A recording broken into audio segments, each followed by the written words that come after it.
Hello and welcome back to Talk Tonight. This is episode 14, and I'm very, very sorry for the procrastination that has taken me absolutely ages to do this podcast. Obviously, number 14 is just going to be me chatting before we start looking to get more guests in the podcast. So first, I would like to say thank you to everyone who has stuck with me on the podcast. I've still put a load of videos out over the last sort of like couple of months and that sort of stuff. Or the last, I guess, like the last 4 or 5 weeks. We've been through so much stuff over the last 4 or 5 days and so many things to talk about. But again, I like to say thank you to everyone who has sort of like stuck with me. And yeah, I guess we've hit like 1 million views across all volumes, and that's obviously Spotify and on YouTube and on Facebook and on TikTok and YouTube and Apple Podcasts and everything. So I'd like to say thank you to everyone who has. It's just been incredible to get all the guests that we've had on over the last sort of like 13 episodes, and obviously now, which is obviously 14. I'm very I'm very keen to do sort of like a lot more podcasts whilst I'm here. Do you know what I mean? So it just makes like a lot of makes things interesting and makes a little bit happy when we're going through every podcast we've had or we've actually done as well. So sorry for my speech. It's been an incredible journey so far with some amazing guests, amazing stories, and powerful conversations. But this episode's going to be something a little bit different. No guest today, just me catching you up on life. So, from coaching badges to family holidays, depression, rare diseases, and getting my driving license back. Yes, I have my driving license, even though they give me a provisional, which is okay, I guess, which I've got to do my driving test. I'm 43 years old and I've got to do my driving test again.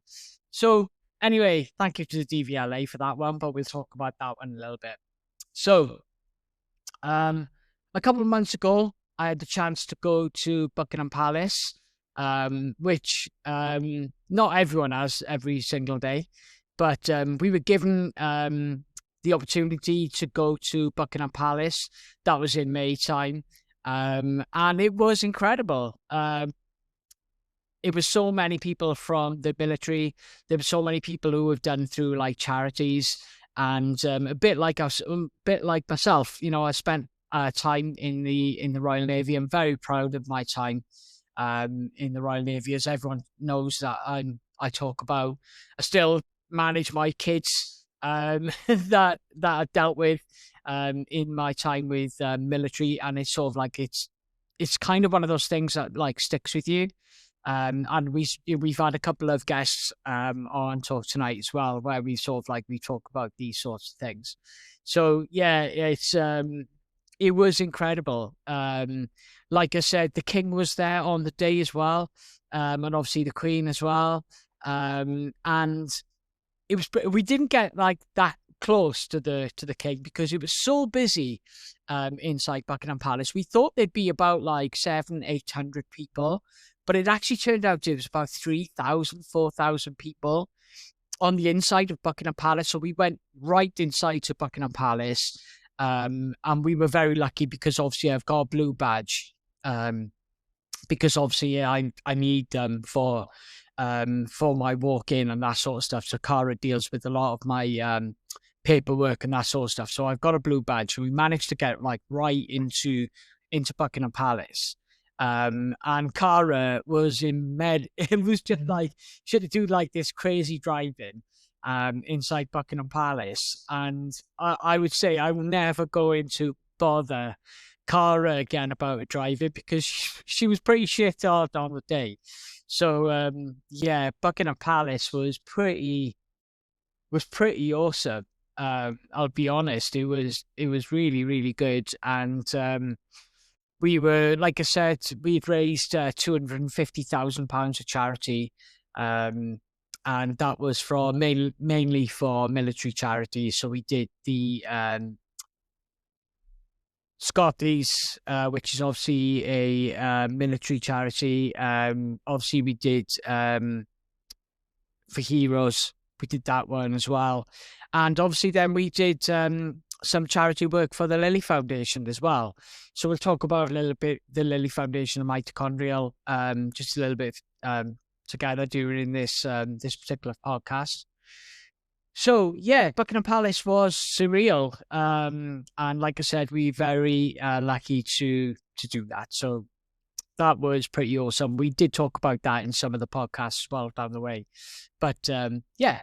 So that's one of the things that we've been up to. I guess the next thing that I've been up to during the last sort of like 4 or 5 weeks. As people know that I've been a really, really good coach. We had obviously we know we had our own boxing gym for 11 years.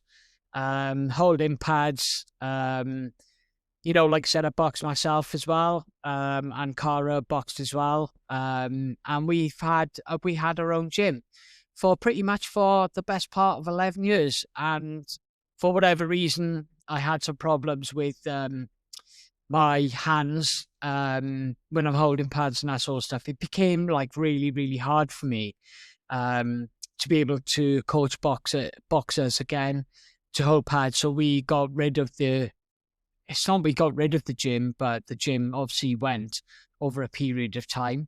But that was 11 years of a baby. So Violet, my daughter, she plays football for Coventry City Girls, under 9s. They've had some coaching. Violet's had some private coaching for goalkeeping. She's a goalkeeper. And in the meantime, I'm like looking at how could I start coaching for football.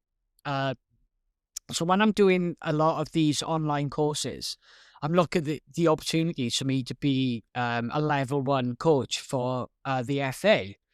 So I started to do some paperwork, finding out some information about how to start coaching. So then I had to do a first aid course. Then I had to do some looking after what we called as, I'll bring it in now, there's different courses. So I've had to do what we call is a playmaker which is the EA Playmaker England football course. I've had to do the introduction of coaching football. So I've had to do that as well. I've had to do part of the what we call a safeguarding. So everyone that needs to be dealing with children, and what we call is safeguarding. So I've done that course. And now I'm ready to do my level 1 coaching badge. And they were supposed to start in June, but they put me forward until the 1st of July. So yes, I'm going to be a coach again. And obviously I'm very proud of that. And yeah, I'm going to be a coach again. So yes, I don't know if I'm going to be coaching with Violet's team. There's been some issues with dealing with their coaching team. And like I said, I'm very proud. I mean, I was coaching when I was 16 years old. I was obviously dealing with roller hockey. I had to deal with other adults when I was like 16 years old when I was coaching. People thought that I wasn't able to coach when I was 16, but I did. Had my own team and I was coaching. And I've always been proud to be able to coach. I always said that, like, I've played football and rugby and hockey and all the different sports obviously that I've played with. But they've always said to me, I'd either be a better analytic person, which I did during my business time. And they actually said that, like, I always thought that I'd be a better coach than actually being able to be able to better boxing or to be able to do a better footballer. But I was also pretty okay. But I always thought that I'd be a better coach. And to do my FA level coaching badge, and I've done already over the last 6 weeks, I've put so many time into this coaching, and I've got to do. I'm waiting for my DBS to come through as well, which obviously to make sure that I can look after children, which I know I can. But yeah, I've just obviously got this this great opportunity to be coaching. Like I say, I've been doing this since I was 16 years old. There's no reason, even with the problems that I've got with my mental health issues and I have got a disability, but it doesn't make me that I can't coach. There's no reason why I can't. So yeah, without obviously now being able to hold pads and with boxing, I can still use my legs. And I've also as well started to do walking football. So walking football is normally like 50-year-old, 50, 60-year-old footballers who walk with football and you can pass more and all the rest of it. And they've said that I can go because obviously I've had some problems with my legs and that sort of stuff. So yeah, walking football as well. So the FA do walking football as well. So I'm going to do that as well. So, but I'm not going to be a referee. I'm just putting that one out. No, I'm not going to be a referee, right? So don't ask me to how to referee. But I'll try my absolute best. So yeah, sport in the community. I guess that like this a way for me to I'd love to find out someone as well that's coaching to get you on a podcast. That would be fantastic to talk about some of your challenges to be a coach with children. That would be fantastic. That'd be a really good idea. Okay, so yes, that was absolutely brilliant. So yes, I'm already being an FA coach. But I'm doing my level 1, which is the next step to a C license. So yeah, I'm going to do it. I'm going to get myself a year behind my coaching to make sure that I'm sort of like, I'm up to date. I'm happy to be an assistant coach whilst I'm working with another coach so I can learn more again and get my paperwork and make sure that I'm learning something new. Yeah, use my time as a coach. I was always pretty good anyway, so why can't I now? Okay, so we'll give that a go. So I guess like over the last 4 or 5 weeks, we were very blessed to go on holiday. It's taken us all year to pay for to go on holiday. Very, very lucky. We went to Fuerteventura, which is a part of the Spanish islands. Me and Cara, again, we're very blessed. We've been to lots of different places, especially when I had quite a lot of money and I could go to places. Me and Cara would go places, especially to Barcelona, which is obviously very there's stories about Barcelona anyway, but we're very proud to go to Barcelona. I'm hoping to take Jack to Barcelona next year to watch Barcelona, which would be something that I've always wanted to do anyway. So hopefully we're looking to maybe take Jack away to Barcelona next year. So anyway, so we went to Fuerteventura for a week with Violet and Scarlett. We didn't take Ivor. Ivor went to Turkey for with his mum and some of their family. They went to Turkey. So we thought that we would go on holiday around about the same time to make things a little bit easier. So we took the girls. We took Scarlett and we took Violet on holiday. And we also went with Scarlett and Violet's mum and dad as well. We kind of like organised for us to sort of like to go with it's Cara's mum and dad. So they went around about the same time. I think they went through Liverpool or through Manchester. We always fly back from Birmingham. So we went to Ventura, and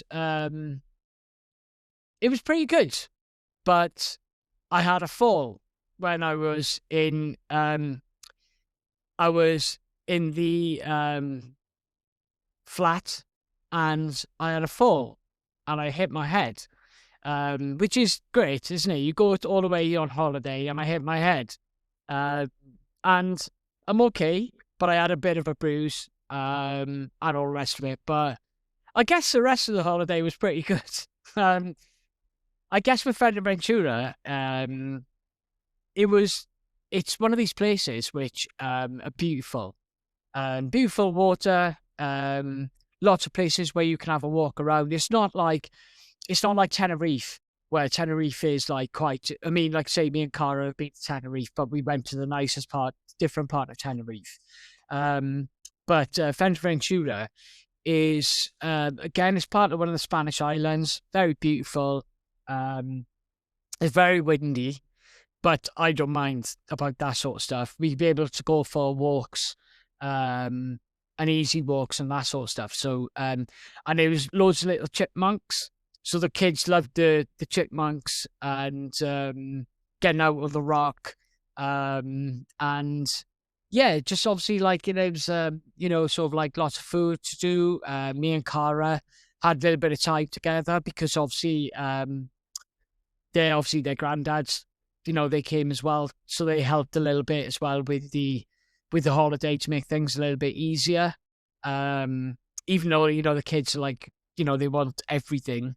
At the same time, they want to do this. They want to go and see the fish. They want to go and see the chipmunks. They want to go and see this. They want to go this. And then holiday then turns into a little bit more of a stressful situation, especially when you're going through when you go on holiday, you got to go through the flight and you got to go through everything like that. And obviously, I had a flight situation in Barcelona a couple of years ago, which we can talk about that again, which again is a story which you will not believe. But yeah, since the holiday, so I guess it's like 2 weeks ago now. Uh, I think a lot of people go on holiday and you get something called the post-holiday slump. And I've definitely had the holiday slump. So since coming back from holiday, even after having a walk and breaking and having a bruise, I've felt really, really low. And I know that Cara has as well. The kids obviously, we've had one of the problems with Viola, one of our daughters. She went back into school and she did something really silly. And that put a lot of stress on us as well. And I've just had I would say I've had depression since I've come back from holiday. Not because you go on holiday, you enjoy it, and then you come back, and then you got to put all your clothes together. And I'm obviously Cara still. Then she's literally had to go to work. She had problems in her job while she was on holiday, and I'm trying to stop her, but she's still stressing about the business. And then obviously comes back, and literally on the day back, she's super, super busy. And I'm trying my best then to get the kids sorted, to do everything into the house, get everything tidy, and all the rest of it when you have a holiday. And I've just had this massive depression, I guess, worry, and then understand that I've still got financial problems. I've still got some of my mental health, some of my problems that I guess that anyone has really. And yeah, I guess that I have struggled with depression and anxiety, and I'm okay to talk about that. I'm fine, but I know that being a dad we spoke about this on one of the other podcasts as well, is that like to hold depression, especially as a father as well, like you and I guess I'm the house worker, in the house, ironing, and I think I spent ironing on the Sunday when we got back, and I was there for like 3 hours of ironing and cleaning and trying to clean the house and all the rest of it. And like to think about doing a podcast was just like not in my brain. Like it just was not there.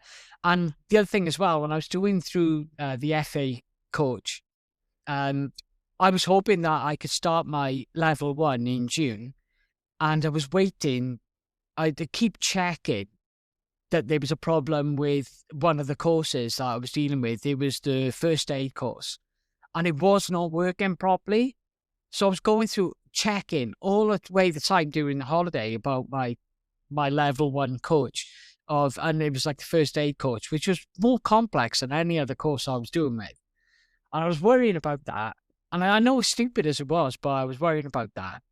And in the meantime as well, then I had my driving license back as well at the time. So I didn't even want to talk about that whilst we were going on holiday. So like, yeah, like it's great to go on holiday. And I know that like everyone like has the best way to be able to go on holiday, whichever way you do it, try and get yourself away. But when you come back, you always feel a little bit shit. So yeah, I felt a little bit rubbish after that. And then I guess that like when I'm moving into the next step, like I have to start thinking about my mitochondrial disease. It's rare, it's incurable, it affects my body, my energy, my brain, and my daily life. It does affect my body, and I guess that affects my depression. But I guess that like doing everything I need to be doing, to be coaching, to be doing everything that I need to try and be doing, I try to block mitochondrial, but then every now and again it hits me and it hits the depression badly. And I'm like, why have I got this disease? Why me? Do I deserve that? Have I been so shit over the years and been horrible to people? And then they realize that like I've got like I've got like a massive disease, and it's been there all my life apparently. And I guess it is a fight. It's the biggest fight that I've ever had to deal with. It's that biggest fight ever. Um, it's the biggest fight in my life, I guess. And I see my children, and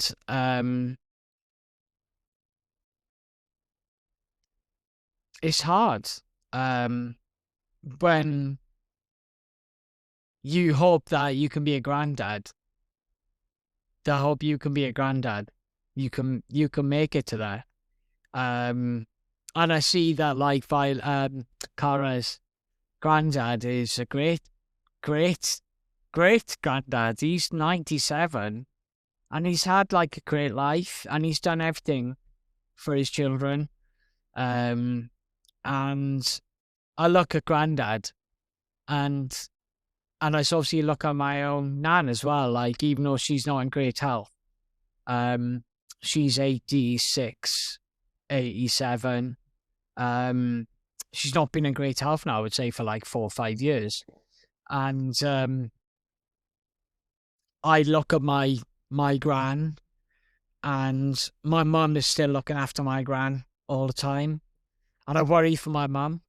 And I want my mum and obviously my stepdad, Alan. I want them to have to enjoy the rest of their life as well. without worrying, because there's Daniel as well. So not only me, I've got Daniel as well as my brother, who's got like loads of mental health problems. Daniel's had loads of mental health problems. And I guess I don't want that stress on my mum with me. But with Mike though, like sometimes we try not to think too much about it at times. But we go into the with the Lily Foundation in August to get to meet other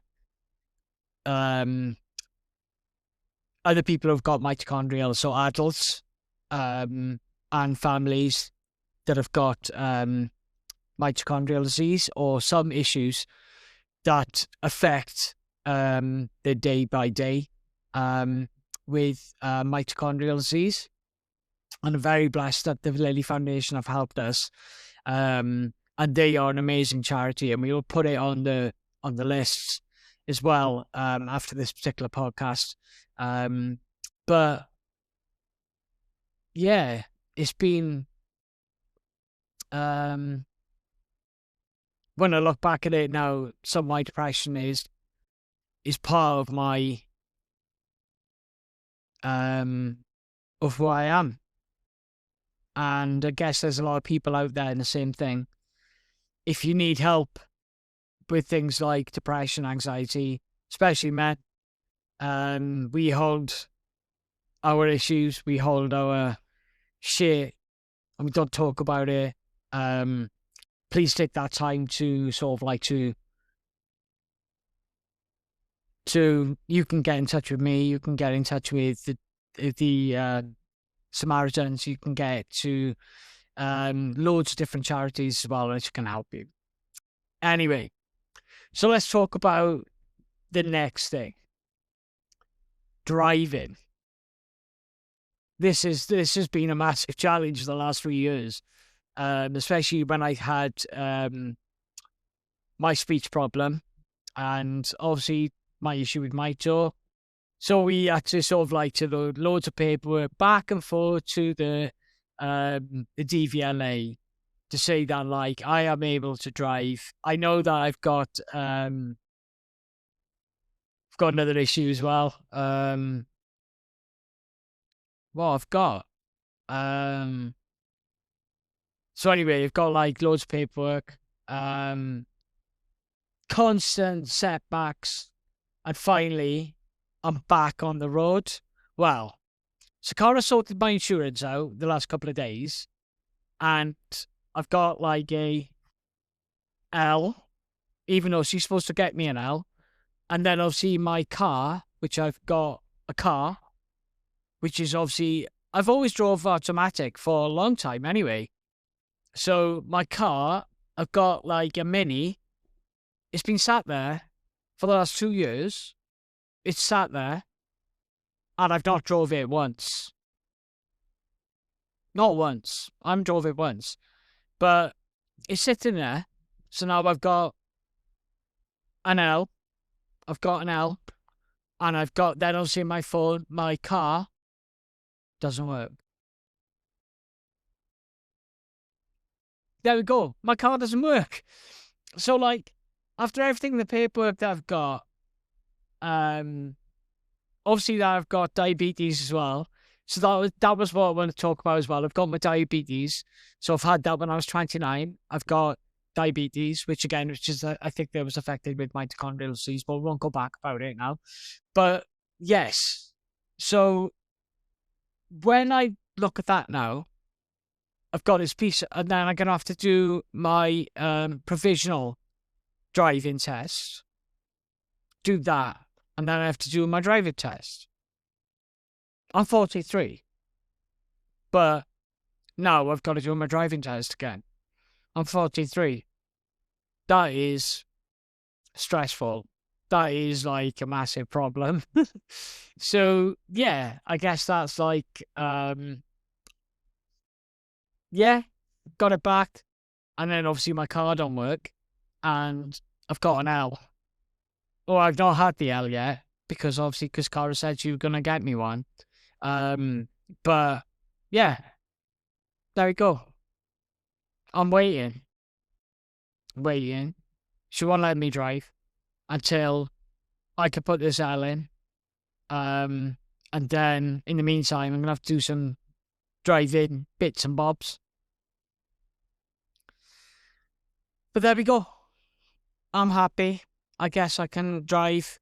I guess it will help my mental health a fair bit when I can get out and drive a bit.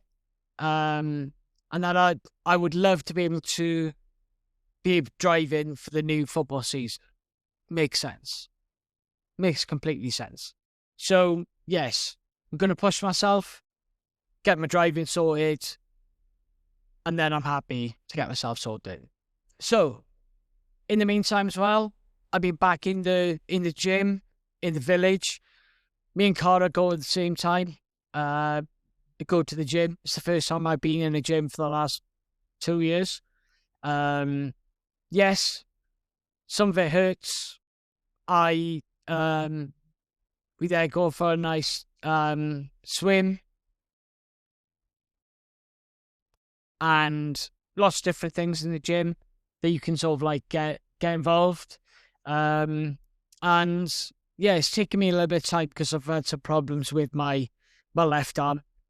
So there's a lot of pain sometimes but I always feel a little bit better once I've gone to the gym. So, but again, I have to wait for Cara because the gym's in the other part of Coventry.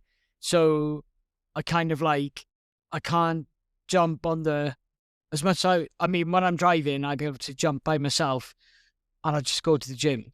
I'll go every day and I do something to warm myself up and go to the gym. So yes, we've got a thing in the village, so it's gonna go down and thank you to the village. Not even though we got to pay for. But yeah, so things happened. So yeah. So anyway, that's what I've been up to the last 4 weeks since I've last spoke to everyone. So I am still now looking for guests. I would love to be able to get out of this house, get out of this to go meet more people. What I have been doing is loads of walks. I've done a crazy amount of walks, and my mate Dav said that like you have to walk every day. And I try, do you know what? I'm trying to have something every single day. And I want to get the walking football. I'm going to the gym. I'm going to everything. When we went on holiday, I walked hours. Or something like I was hitting something like 11,000, 12,000 steps compared to what I am in Coventry when I'm doing like 3,000 steps. Rubbish, right? Even like we did a walk yesterday, it's still only like 3,000 steps. It's not like a lot. But like when I was on holiday, I was working like 11,000, 12,000 steps and not even like putting a sweat on. But yeah, I guess that like, I guess that's been like a challenge. So to put everything done and trying to get more guests on, it's been a real roller coaster to do a podcast. It's a challenge by itself. When you're trying to do podcasting and trying to do all the podcasting afterwards, all the stuff that you need to do as well. And thanks to bloody Podcastle now, we have to charge more, an extra tenner a month. So to do a Podcastle is like, once you do all of the work and all the rest of it, like, you're great, yeah, it's gone up by a tenner and you've done the reduced amount of hours that you can actually put on your podcast. Yeah, thanks for that one. So yeah, doing a podcast and getting guests in it is a real challenge. And obviously I use ChatGPT as well to get my speech together to get ready to do the podcast, which is obviously like a challenge by itself. So yes, if you would like to be a guest, and I will talk anything, Not just boxing, not just bare knuckle, not just like, I don't know. Obviously, we talked PTSD, we've talked about the Navy, we've talked about boxing, we've talked about everything, and we still will. We will talk about anything, anxiety. But when you come to speak to me, all I ever ask is be real. Be real. Because if you can't be real, then all you do is affect your own depression, own your anxiety. Now, you can bring it out. Bring it out with you. Because it's real. Every single day by day, no matter what it is a challenge. Whether it's business, whether it's football, whether it's boxing, whether it's getting punched in the face daily by someone and you feel like shit because someone's being horrible to you. I'm the person to come and speak to, because 9 times out of 10 I'm here. 9 times out of 10 I care. Well, sorry, 10 by 10s I give a shit about anyone, and why I've tried to do this podcast the way that I've tried to do it, in my way. And I guess that, like, it's not about getting loads of views. It's not about loads of TikTok. There's not about Facebook and all the rest of it. People think that I wanted to get, let's think about him and all the rest of this bullshit. All I care about is the time that I've got left in my life, and to help as many people as I possibly can. And I love stories. Like, I was always very good at films and videos and bullshit. I always had in my brain, it's still there, but I always used to be this person that just had a load of bullshit in my brain, and I get frustrated that I can't tell you. And then Cara puts in a podcast during my time. So, yeah, that's great. When I'm doing my podcast in the same time. There we go. We learn things. Okay, so thank you to everyone on Talk Tonight. I really appreciate your time. Lots of love. And like I said, I am always here, and I will put down a list of all the different charities that can be helped for the